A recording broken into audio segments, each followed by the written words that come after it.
Assalamualaikum warahmatullahi wabarakatuh. Selamat datang kawan-kawan semua di channel Riam Biru. Terima kasih banyak untuk kawan-kawan yang sudah berkenan hadir di channel ini, dan pada kesempatan kali ini ada satu cerita datang dari Mbak Mutia di Solotigo. Mbak Mutia menceritakan tentang satu peristiwa horor atau kejadian horor yang pernah dialaminya. Kejadiannya sendiri itu sekitar tahun 2000-an, pertengahan gitu ya. Tepatnya kapan Mbak Mutia juga nggak terlalu ingat.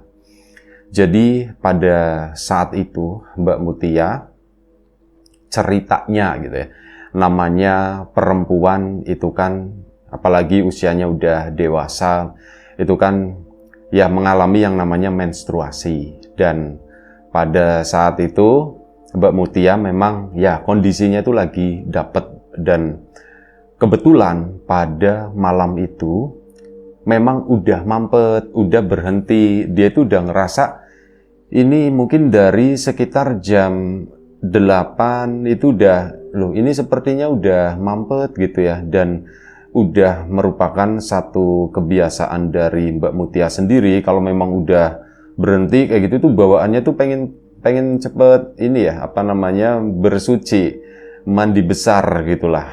Nah, waktu itu ditunggu-tunggu gitu ya. Ini kira-kira nanti malam, aku tunggu dulu gitu ya, ini udah bener-bener mampet, udah selesai atau belum. Ya mungkin kawan-kawan yang perempuan itu lebih tahu gitu ya.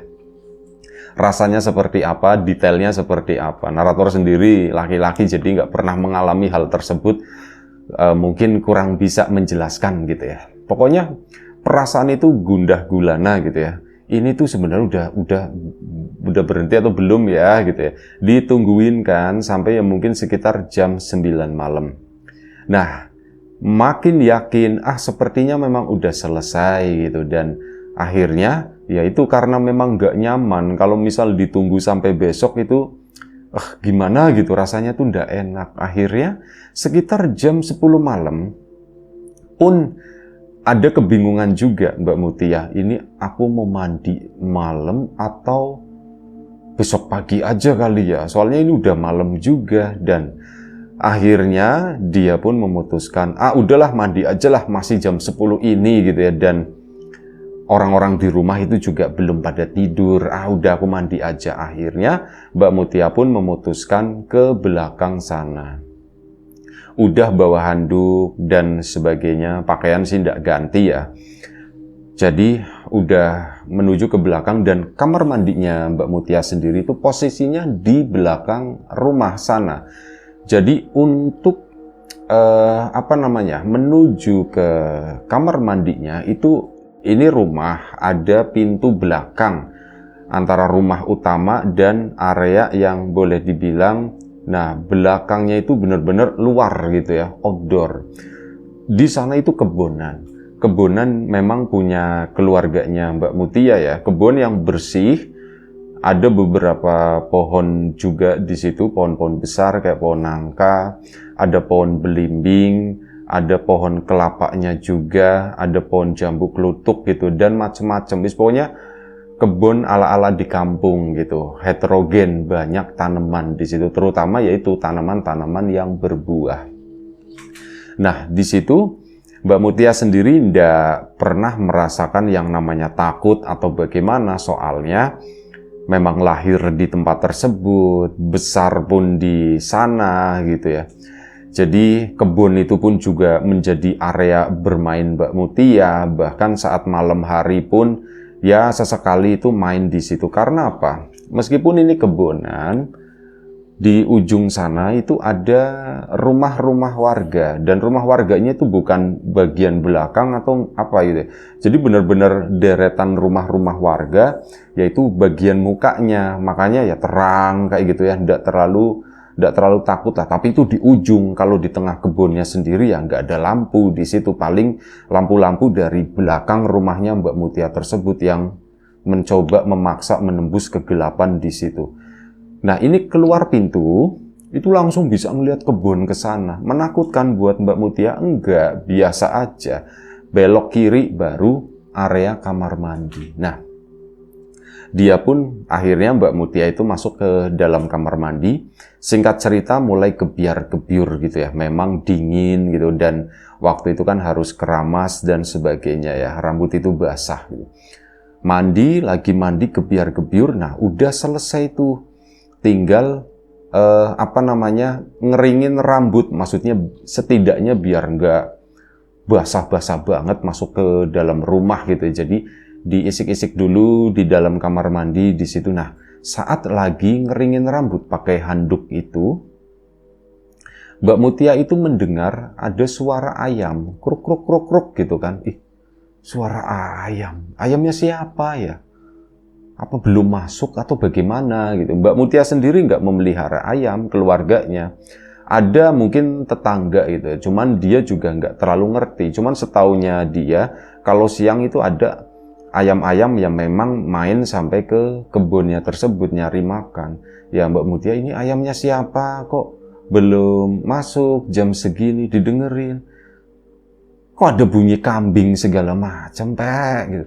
Ih, kok ada bunyi kambing gitu kan? Apa ada kambing lepas, ada ayam lepas atau bagaimana? Mulai bertanya-tanya di situ kan, tapi memang belum merasakan adanya rasa takut kayak gitu tuh belum. Dia tuh masih biasa aja dipikirnya. Mungkin punya tetangga atau bagaimana gitu. Dan akhirnya udah selesai kan dia baju yang tadi juga udah dipakai lagi, cuman rambut itu masih masih diikat pakai handuk biar keringnya tuh bener-bener kering gitu, nggak terlalu basah. Keluarlah dari kamar mandi itu. Begitu keluar dari kamar mandi, Mbak Mutia nengok ke arah kiri, ke arah belakang, ke arah kebun sana, itu melihat ada beberapa lampu-lampu kecil di sana, lampu minyak semacam itu, dan di situ juga ada beberapa orang jongkok. Ada yang megang ayam, ada kambing yang diikat di tiang kecil gitu ya, kambingnya kambing cempek gitu, bukan kambing yang gede. Itu orang lagi pada ngapain gitu kan? Kok di belakang situ ada beberapa orang? Mbak Mutia pun akhirnya, udahlah masuk gitu kan, masuk ke dalam rumah. Begitu masuk ke dalam rumah, laporan sama ibunya, Bu, di belakang banyak orang, kata si Mbak Mutia. Orang siapa, Mut? Katanya. Aku nggak tahu, aku nggak kenal gitu ya. Biarin mungkin nyari kodok atau apa, pikir ibunya tuh begitu, kalau nggak nyari bekicot. Orang bukan, Bu, ada yang bawa ayam, ada yang bawa kambing, katanya begitu, kata si Mbak Mutia. Bawa ayam, bawa kambing, ngapain? Ya aku nggak tahu, Bu. Nah ibunya, maling kali gitu kan. Langsung mikirnya seperti itu, jangan-jangan orang nyolong ngambil ayam atau kambing warga. Mereka mungkin ngumpet atau apa, ini pikiran ibunya. Wah, jangan-jangan maling itu, Pak. Nah, akhirnya manggil suaminya kan, manggil bapaknya Mbak Mutia. Kenapa, Bu? Itu. Ini kata Mutia, di belakang itu ada orang bawa ayam sama kambing. Jangan-jangan itu maling, Pak, kata si ibunya. Las, kalau maling ya sudah, biarin aja, kata bapak begitu ya. Ya, ndak begitu, Pak, masa kebunan kita buat ngumpet, kata si ibu. Ya terus bapak mesti gimana, Bu? Mesti keluar, terus mesti ngelawan orang-orang itu. Ya toh itu bukan kambingnya bapak, itu bukan ayamnya bapak. Ya orang namanya pelihara ayam ya dibawa masuk, jangan kandangnya di luar gitu. Ya itu kan bisa diambil sama orang, kata si bapak dengan simpelnya seperti itu. Mbak Mutia sendiri nggak setuju dengan obrolan ibu sama bapaknya. Mereka itu bukan maling, ibu kok nyimpulin sendiri gitu. Orang mereka itu bukan maling ayam, bukan maling kambing. Orang mereka tuh jongkok, ada lampunya kayak orang jualan gitu ya. Akhirnya apa? Mbak Mutia pun menjelaskan hal tersebut. Bu, Pak, kayaknya mereka bukan maling, katanya begitu. Terus apa, kata ibu kan? Mereka tuh kayak jualan. Jualan gimana? Ya mereka tuh jongkok, ada kurungannya, kata si itu Mbak Mutia, ada kurungan, ada lampunya. Yang kambingnya itu juga diikat pakai tiang pancang begitu. Hah? Kok bisa begitu, kata ibu kan? Pak, apa itu, Pak, katanya. Ya ndak tahu, kata bapaknya. Lah dasar bapak mah begitu, nggak urusan masalah-masalah begitu. Ya diajakin ngobrol kok jawabannya nggak enak begitu. Lo ndak enak gimana Bu? Sudah malam tinggal tidur, kata bapak ya. Ya orang begitu di kebun, masa orang jualan di kebunan kita gitu. Yang tadi kan masa maling di kebunan kita, ini lagi-lagi masa orang jualan di kebunan kita, Pak. Oh, lama-lama nanti jadi buat pasar di situ, kata si ibu ngomong begitu kan. Nah, akhirnya sudah, bapak itu ngasih kode sama Mbak Mutia. Udah, seolah-olah kayak, udah nggak usah dibahas gitu ya. Dan akhirnya Mbak Mutia pun iya begitu doang, dia masuk ke dalam kamar. Ibunya pun akhirnya udah lupakan, ibu juga masuk ke kamar sana. Begitu Mbak Mutia udah di kamar, bapak itu nyamperin, Mutia. Iya Pak, kenapa Pak? Kamu lihatnya gimana? Kata bapak begitu. Ada yang jualan Pak, katanya. Terus iya maksudnya bagaimana? Dijelaskan gitu sama Mbak Mutia. Seingat dia gitu, pemandangan di belakang itu seperti apa ya? Seperti yang digambarkan sebelumnya, seperti itu. Bapak itu diem aja. Kenapa emang Pak? Nah, giliran Mbak Mutianya yang bertanya-tanya. Ini tuh kayak siklus 30 tahun sekali, kata bapak. Hah? Apa itu Pak siklus 30 tahun sekali Pak? Setauku siklus sebulan sekali, perempuan dapat, kata si Mbak Mutia. Bukan itu. Emang apa Pak? Gitu kata ini Mbak Mutianya. Jadi gini, kata bapak. Ibu udah tidur kan waktu itu. Kenapa Pak emang Pak? Bapak itu pernah dengar dari mbahmu, kata si bapak. Jadi di kebunan itu setiap 30 tahun sekali suka ada yang aneh, kata bapak. Aneh gimana Pak? Di belakang itu jadi pasar Mut, katanya begitu. Hah? Pasar Pak? Iya jadi pasar. Pasar apa Pak? Pasar setan, kata si bapak. Loh, kok begitu Pak? Gitu. Aku baru dengar, katanya. Iya kamu baru dengar. Bapak sendiri, bukan bapak, berarti Pak Demu sendiri, itu dulu pernah ngalamin itu. Waktu masih kecil, kata si itu. Jadi bilang sama kakekmu, Pak, di belakang rame, katanya begitu, kata si bapak. Dan ya kakek bilang begitu. Oh itu di belakang, berarti. Nah ini dijelasin masalah pasar setan, siklus 30 tahun sekali. Di situ itu kejadiannya itu cuma satu malam. Dan akhirnya apa? Berarti malam ini kali ya Mut ya? Ya iya Pak, kalau malam ini itu pasar setan. Terus kenapa, kata Mbak Mutia ya? Ya udah biarin aja. Bukan begitu, kata bapak. Kalau misalkan kita beli ayam di sana, itu nanti buat dipelihara, itu bakalan bagus, kata bapak. Itu seperti itu. Masa sih Pak, namanya pasar setan, gimana beli ayam? Ayamnya juga pasti ayam setan ya Pak. Ya, iya bapak juga setuju dengan omongan kamu, cuman ini kata kakekmu tuh begitu gitu. Tapi udahlah Pak lah, kata Mbak Mutia ya, katanya udahlah Pak lah, biarin aja lah, ya mau pasar setan mau pasar apalah biarin. Nah, kali ini Mbak Mutia yang bersikap seperti itu. Bapaknya justru kebalikan, dia itu tertarik gitu ya. Oh ya sudah kalau begitu, bapaknya cuman ngomong kayak gitu doang ya. Dan akhirnya Mbak Mutia pun diem duduk tapi sambil mikirin omongan bapaknya. Kalau itu pasar setan siklus 30 tahun sekali, berarti ini menarik, kata Mbak Mutia. Akhirnya apa? Mbak Mutia itu keluar dari kamar itu mau nyari bapaknya. Maksudnya itu mau nanyain, Pak, itu bahaya atau enggak, kata si Mbak Mutia gitu ya. Maksudnya kalau misal kita beli di sana itu nanti gimana gitu, bayarnya pakai duit beneran atau bagaimana, terus itu nanti ya mereka kan setan, katanya itu bahaya atau enggak, nanti jangan-jangan kita dibawa ke sana nggak bisa pulang atau bagaimana gitu. Mau nanyain hal seperti itu, keluar dari kamarnya, begitu keluar bapak itu udah ndak ada, dicari di kamar itu ibunya udah tidur lagi meluk bantal guling. Lah ibu udah tidur, bapak itu kemana?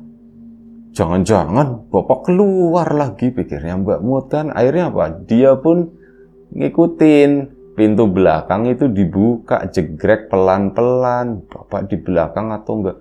Ternyata bener, di belakang itu, di kebunan itu udah terang. Terang, ya terangnya itu bukan terang benderang kayak gitu, enggak. Udah banyak lampu-lampu, itu tuh kayak pasar malam, tapi pasar malam udah tahu dari tahun berapa, itu udah dari tahun tua lah. Cuman ada lampu-lampu kecil, ada puluhan pedagang di situ nempatin dari sini sampai ujung sana itu tuh rame. Ada yang beli juga. Bapak mana? Nah disitulah Mbak Mutia nyariin. Akhirnya apa ketemu? Bapak lagi di situ, lagi lihat-lihat intinya ya. Mbak Mut pun kan berdiri, cuman berdiri di pintu, depan pintu di situ. Dia belum berani melangkah maju karena ini tuh abnormal gitu ya. Ini tuh nggak biasanya, ini tuh pasar setan gitu. Ini yang jualan itu bukan orang. Dan memang ya yang dilihat sama Mbak Mutia itu masih samar-samar ya, belum jelas banget karena lumayan cukup berjarak waktu itu. Jarak pedagang yang paling dekat itu mungkin sekitar 15-20 meter lah. Kesana itu banyak kanan kiri itu. Melihat bapak pun nengok ke arahnya Mbak Mutia. Bapak balik lagi mendekat. Pak, akhirnya begitu kan, Pak. Bapak jangan ke sana, kata Mbak Mutia. Udah apa-apa Mut, udah apa-apa. Yang penting ya kita pura-pura jadi setan aja, kata si bapak. Oh, pura-pura jadi setan gimana Pak? Ya kita pura-pura lihat, katanya begitu. Pura-pura lihat, kalau misal mau beli ya tinggal nawar, kata Pak. Pak, apa itu ndak bahaya Pak? Ditanya. Enggak apa-apa. Ayo kamu mau ikut enggak? Kamu mau ikut? Ditanyain begitu sama bapak. Mbak Mutia antara takut dan penasaran, akhirnya ikut sama bapak. Ya udah Pak, tapi aku takut Pak. Sudah ndak apa-apa, sini. Akhirnya mendekatlah, masuklah ke mereka itu. Ya pedagang itu tuh pada nawarin, cuman pedagang itu tuh terlihat juga nggak normal. Mohon maaf. Hampir semua pedagang yang ada di sana itu memiliki kekurangan. Ini yang diingat sama Mbak Mutia ya. Ada yang matanya itu cuma satu, ada yang mohon maaf bibirnya itu sumbing, ada yang telinganya itu kayak bekas ditebas pakai pedang, satu itu hilang gitu, cuman lobang doang. Ada yang maaf lagi kakinya itu begitu, kakinya kecil kayak orang yang lumpuh seperti itu ya. Ada yang tangannya cuma satu. Jadi hampir semua yang dilihat oleh Mbak Mutia, semua pedagang di situ tuh ada cacatnya begitu. Kok serem begini? Pak, ini ndak salah. Yaitu pada nawarin pedagang itu, Pak, monggo Pak, ini ayam, Pak, monggo. Ada yang nawarin makanan juga di situ, dan ada pembeli-pembeli yang lain. Nah, pembeli yang lain pun nggak beda jauh, semuanya itu seperti itu. Kondisi pakaian mereka tuh nggak ada yang bersih. Jadi perbandingannya itu pakaiannya Mbak Mutia pada saat itu di tahun 2010-an itu ya. Itu kan dia pakaian udah modern lah, bersih, dicuci, kena setrika dan sebagainya. Nah, pakaian dari orang-orang tersebut itu ya cuman kayak kain-kain begitu doang. Beberapa dari mereka juga pakai ikat kepala, kayak semacam belangkon sederhana, kayak gitu. Mirip kayak yang di film-film zaman dulu. Cuman kalau film-film zaman dulu itu kan ya masih modern lah, kain-kainnya itu bagus. Kalau ini tuh enggak, kayak kain-kain yang hampir nggak ada motifnya. Satu warna, kayak misalnya abu-abu, coklat, ada yang hitam, ada yang putih, tapi putihnya pun udah mulai kotor semacam itu. Itu kayak gitu, semua yang beli pun sama. Dan ya Mbak Mutia juga waktu itu logis gitu ya. Takut dengan bau gitu, maksudnya mohon maaf, bau nggak sedap gitu, karena melihat orang-orangnya seperti itu, kayak ya mereka itu yang nggak pernah mandi, kotor, jorok, kayak gitu ya. Itu yang dipikirannya Mbak Mutia, cuman mereka itu nggak mengeluarkan bau apapun gitu. Bener-bener Mbak Mutia tuh pegangan terus sama bapaknya. Bapak pun lihat-lihat, Mut mau beli apa, kata situ ya. Terserah Bapak, katanya begitu. Beli ayam aja yuk, terus dipelihara, kata si bapak. Kalau beli kambing itu terlalu berat, Bapak ndak punya uangnya, kata si itu ya. Ya sudah, terserah Bapak. Bapak mau beli ayam apa Pak emangnya? Bapak mau beli ayam betina, ayam babonan gitu ya. Dicari ke situ, ditawarin makanan gitu, macam-macam makanannya juga. Mbak Mutia itu nggak ngerti itu jajanan apa, ada yang warnanya coklat lembar-lembar gitu ya. Kayak semacam mirip kayak daging ham gitu, tapi ya nggak tahu itu apa gitu. Macam-macam lah makanannya, dia nggak ngerti, cuman yang sama itu ya kambing, ayam, binatang itu nggak ada yang berbeda. Ke situ makin masuk ke tengah, dan akhirnya Bapak nyadar di sana. Pak, Bapak jadi ndak sih beli ayam? Jadi, Mut. Masalahnya Bapak ndak bawa uang gitu. Lah gimana Bapak ndak bawa uang gimana? Ya Bapak lupa orang kesini niatnya nggak begini, kata si Bapak. Terus gimana Pak? Ya udah kita balik lagi, kata si Bapak begitu. Nah begitu balik lagi memutuskan. Nah ini para pedagang itu pun, loh Pak mau kemana Pak? Belum bawa pulang, belum bawa oleh-oleh begitu ya. Belum bawa oleh-oleh kok udah pulang. Ditanya sama beberapa pedagang yang seperti itu, Pak mau kemana gitu. Saya mau pulang sebentar, nanti kesini lagi, kata si Bapak itu. Jawabnya begitu kan. Akhirnya apa? Balik. Ini hampir setiap pedagang itu nanyain begitu, loh Pak mau kemana Pak?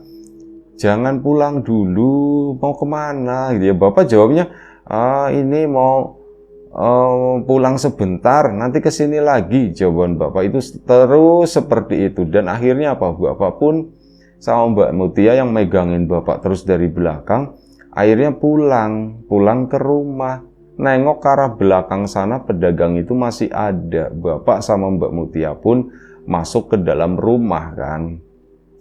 Begitu masuk ke dalam rumah, ini gutak-gutuk nyari uang. Uangnya itu yang megang itu ibu soalnya. Dicari agak susah gitu kan, di mana sih?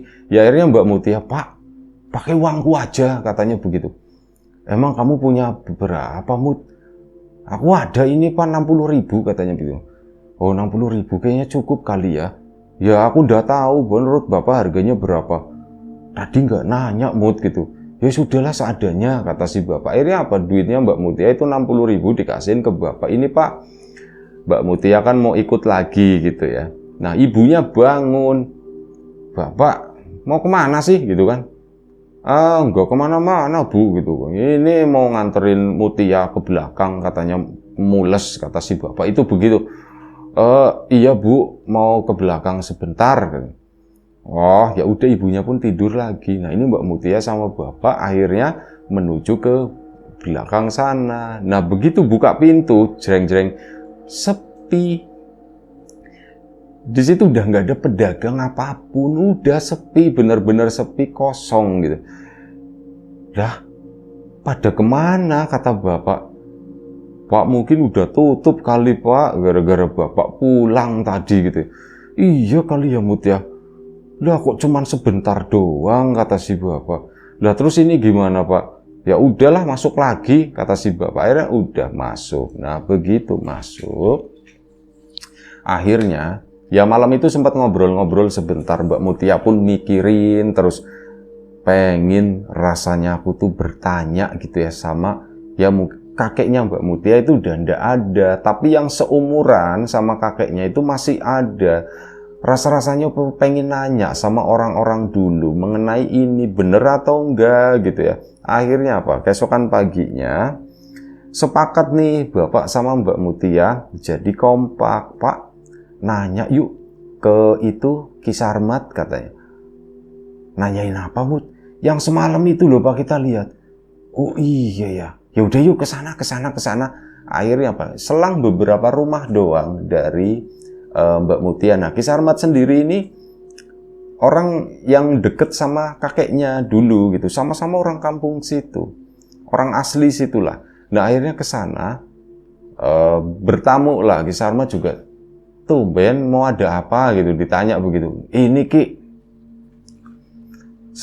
ini Bapak yang ngomong ya, saya semalam ini sama Mutia itu di belakang rumah Ki ada pasar Ki, ada pasar setan Ki, kata. Loh pasar setan. Bentar, Ki Sarmat pun kayak ngitung gitu ya. Oh iya semalam ya, kata si Ki Sarmat. Iya Ki, semalam Ki. Terus gimana? Kalian gimana? Ya kami tadinya mau beli Ki. Jangan, kalian jangan beli di situ. Loh maksudnya gimana Ki? Ya wis pokoknya jangan beli, kata si Ki Sarmat. Loh emang kenapa Ki? Bukannya kalau beli di situ nanti ayamnya jadi, misal saya beli ayam, ayamnya tuh nanti jadi bau. Jangan, kata si Ki Sarmat. Terus kalian beli atau enggak? Enggak Ki. Nah akhirnya bapak kan cerita, semalam jadi begini Ki. Saya itu udah bawa uang katanya. Terus ya udah, saya balik lagi nih sama Mutia. Les untung kalian balik, kata si Ki Sarmat. Loh emang kenapa Ki? Bukannya kalau beli itu begini.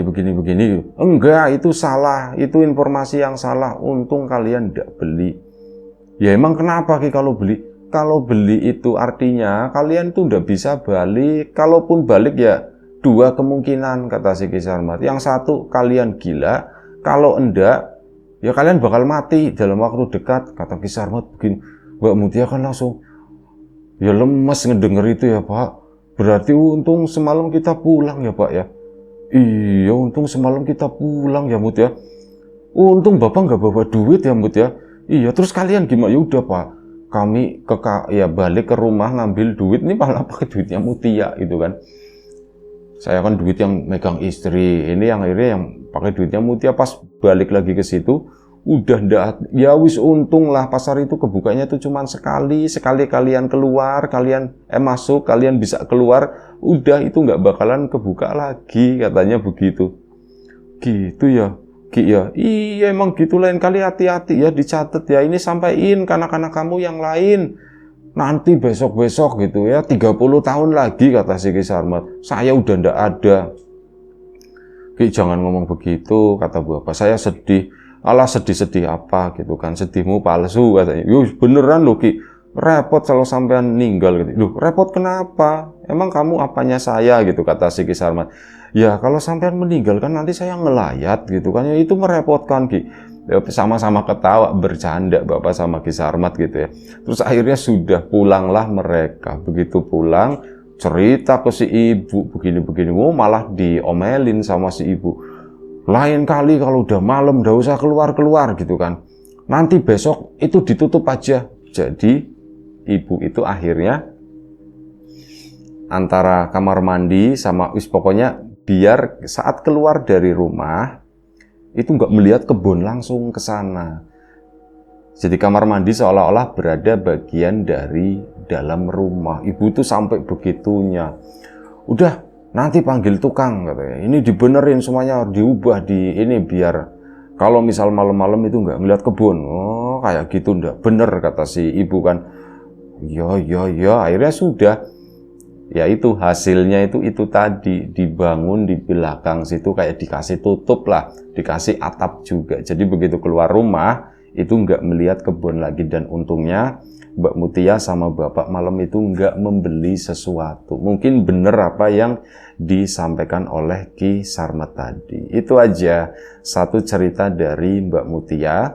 Terima kasih banyak Mbak Mutia atas ceritanya. Kawan-kawan di rumah juga terima kasih banyak atas support dan dukungannya apapun itu. Kawan-kawan subscriber, kawan-kawan membership, kawan-kawan yang udah kasih support dalam bentuk super thanks ke Riam Biru, terima kasih banyak.